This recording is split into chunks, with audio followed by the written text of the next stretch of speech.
Hello everyone, welcome to another Beth Radham video Dvar Torah. I'm Cantor Jeremy, thanks so much for tuning in. Well, it's happened. Not that Toronto is entering yet another lockdown, no. Jamie and I have somehow managed to keep it together pretty well up until now, but we've reached a turning point. At 2:02 a.m., we realized that we've come to the end of Netflix. And Amazon Prime. And Disney Plus. And it's not as though Shul hasn't been keeping us busy. In a strange way, our synagogue has never been more active, with at least one community program going on just about every day, and plans in the works for a Toronto-wide Kabbalat Shabbat program, a virtual Hanukkah Unity concert coming with 9 synagogues already on board, and more are signing up. Regular virtual Shabbat morning services are coming back as of next week. I'm making my way through the new book that we're doing for the Beth Radham Book Club, and a virtual community talent show is coming in January. I'll be playing the spoons. It's just that there's so much time and absolutely nowhere to go. And even the news is boring again. And which I'm admittedly grateful for. As they say, no news is good news. We know that there are 2 effective vaccines that will eventually be available. It's just a matter of waiting without Netflix. But I have to believe that I'm not the only one to realize that even when I'm being as productive as I can be, just how much I miss engaging with the world, getting out there and making the most out of life. It's for this reason that in this week's Parshat, Toldot, I've been thinking more about the biblical character Yitzchak. What comes to mind when we think of Yitzchak? The second of the 3 great forefathers. Did you catch that? Second of 3 great forefathers?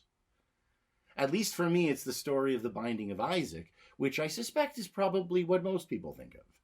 But really, how many other stories are there? There's the story of the news that Sarah would conceive Yitzchak. There's the story in our Parsha this week when Yitzchak is tricked by Yaakov and Rivka into giving Yaakov the greater blessing. That's kind of about it. Even in the story of Yitzchak marrying Rivka, Yitzchak's character is entirely uninvolved. Now compare that to Avraham, who left his home, who met the 3 angels, who tried to save the city of Sodom, who had audiences with kings, and Yaakov, who plots with his mother to trick his father, who runs away from his brother, who threatens to kill him, who had the dreams about the ladder, who worked 7 years on his uncle's promise that he could marry Rachel, only to be tricked and forced to work another 7 years, who raised 12 sons and a daughter, and even wrestled with an angel, after which he is given the name Yisrael. Now there's a forefather.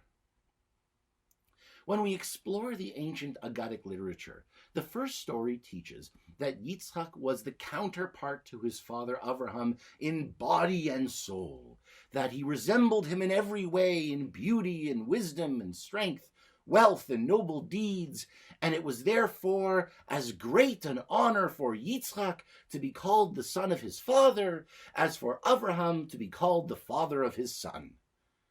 Of course, the conservative movement has no difficulty embracing biblical criticism, and so when we read rabbinic texts like this, it's hard not to think the rabbis doth protest too much.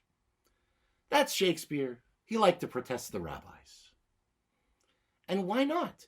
Yitzchak seems to be an ancillary character at best, and at worst, at 37 years old, he couldn't be bothered to find a wife for himself. The servant Eliezer had to go and do it for him.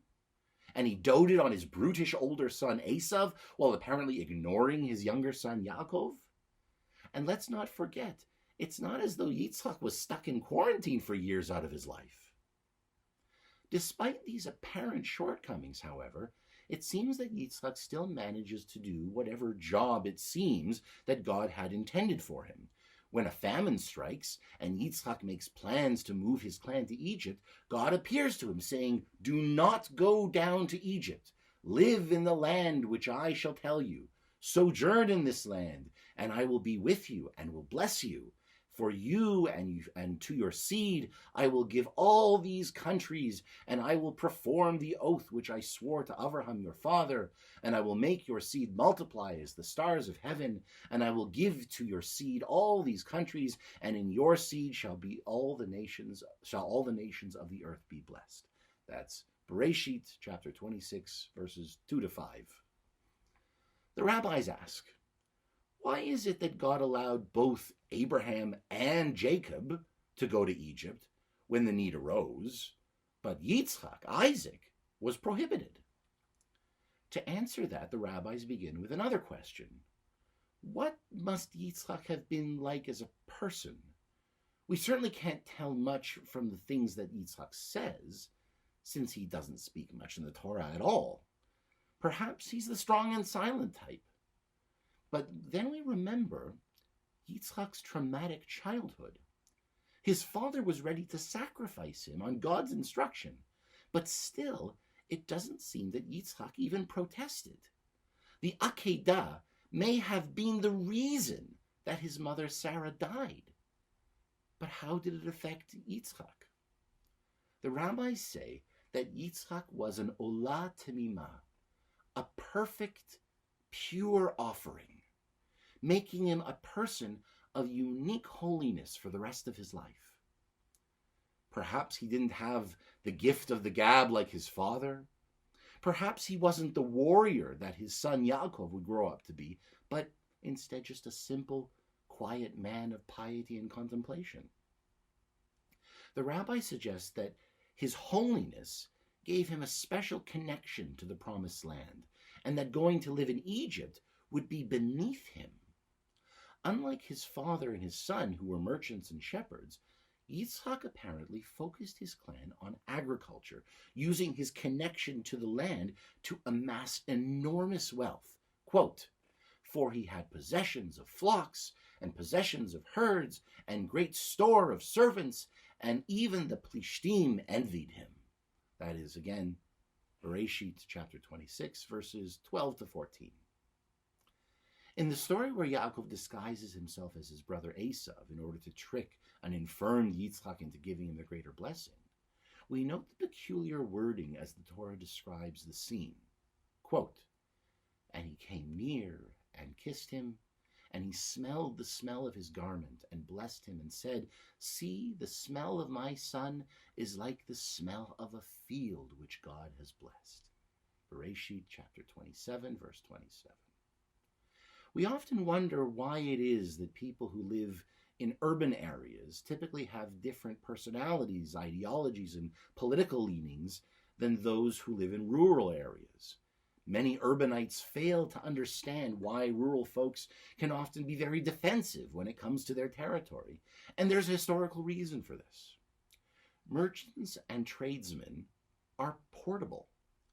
When a threat is perceived, a clan of merchants can relatively easily pack up and relocate. But a farmer's livelihood has always relied on staying put and having the skills to defend their territory.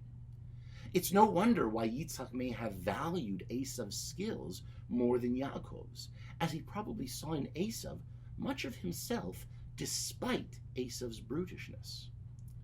Yitzchak, it seems, was a man who knew how to hunker down, who knew how to stick it out for the long haul. Strong and silent, Yitzchak knew how to bide his time, and even prosper while doing so. And his legacy, of course, is very much a part of the Jewish people, who have proven, time and again, that when we need to, we can hunker down and wait out a storm. Netflix or no Netflix. Shabbat Shalom.